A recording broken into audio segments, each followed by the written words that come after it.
wabarakatuh. Waalaikumsalam warahmatullahi wabarakatuh. Di sini saya Amalia Triamandasari, NPM 23110003, ingin menjelaskan materi saya yang berjudul Ayat dan Hadis Ijarah dalam Perspektif Ekonomi Islam.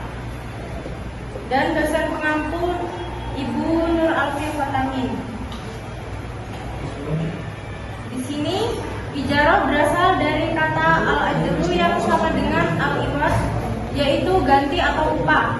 Secara istilah, ijarah adalah akad pemindahan hak guna atau suatu aset dalam waktu tertentu dengan pembayaran sewa atau ujrah tanpa diikuti dengan pemindahan kepemilikan aset itu sendiri.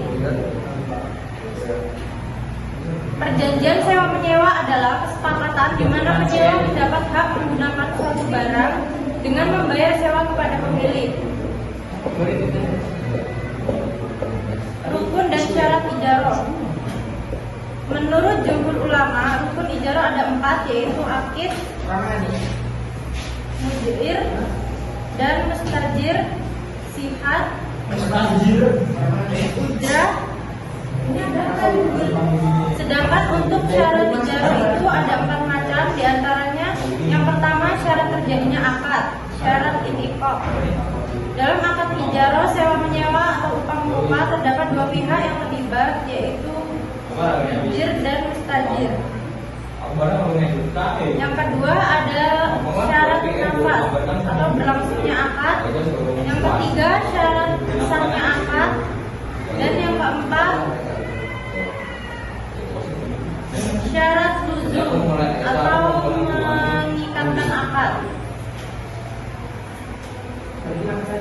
Berikut ini akan disajikan beberapa dalil dibolehkannya praktik ijarah dalam Islam sesuai dengan Al-Quran dan hadis. Yang pertama ada Al-Qasas ayat 26 yang artinya salah seorang dari kedua wanita itu berkata, "Wahai bapakku, ambillah ia sebagai orang yang bekerja pada kita, karena sesungguhnya orang yang paling baik yang kamu ambil untuk bekerja pada kita ialah orang yang kuat lagi dapat dipercaya." Ayat ini menunjukkan kebolehan akad sewa menyewa tenaga kerja ijarah al-amal, yaitu transaksi yang memperbolehkan seseorang mengangkat tenaganya untuk memberikan jasa dengan imbalan tertentu. Yang kedua ada At-Taghabun ayat 12 yang artinya jika kamu meminjamkan kepada Allah dengan pinjaman yang baik, niscaya Dia melipat gandakan balasan untukmu dan mengampuni kamu, dan Allah Maha mensyukuri, Maha penyantun. Serta yang ketiga ada At-Talaq yang artinya dan engkau tidak meminta imbalan apapun kepada mereka terhadap seruanmu ini, sebab seruan itu adalah pengajaran bagi seluruh alam.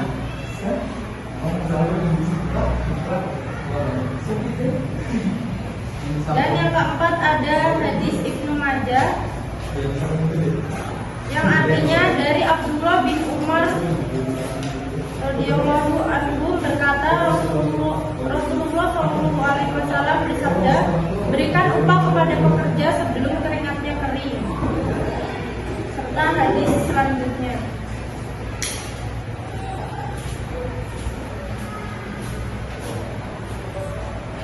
Ada problematika implementasi ijarah dalam praktek ekonomi syariah.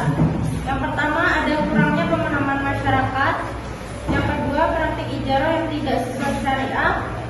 Yang ketiga ketidaksesuaian objek ijarah. Yang keempat pengawasan yang lemah. Dan yang kelima ketidakseimbangan dalam kontrak. Keenam kurangnya regulasi khusus.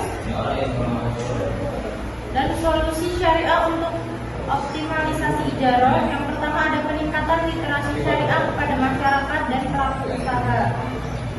Yang kedua ada standarisasi dan dokumentasi akad ijarah. Yang ketiga ada penguatan peran Dewan Pengawas Syariah atau DPS. Yang keempat ada penerapan prinsip keadilan dan transparansi. Dan yang terakhir ada penggunaan prinsip kemampuan syariah sebagai tolak ukur.